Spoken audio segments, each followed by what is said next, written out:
Di malam yang tenang, Miao melihat cahaya berkilau di langit hutan. Cahaya itu menari, memantul seperti serpihan kaca yang memanggilnya. Dengan penasaran, Miao mengikuti jejak cahaya itu sampai tiba di sebuah gua yang bersinar lembut. Di dalamnya, dinding gua berlapis kristal yang memantulkan warna pelangi. Indah sekali! Tapi di tengah cahaya itu, Miao melihat seekor burung kecil yang terjebak di dalam kristal bening.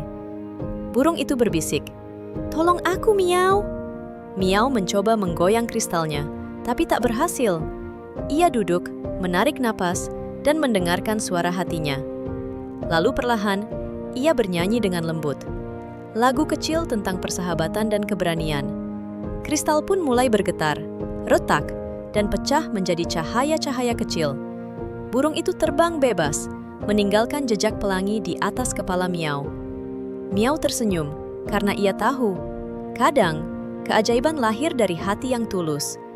Keberanian dan kebaikan hati dapat memecahkan hal yang paling keras sekalipun. Siapkah kamu ikut petualangan Miao berikutnya? Jangan lupa subscribe, like, dan share video ini. Tunggu cerita seru berikutnya dari Miao si kucing petualang.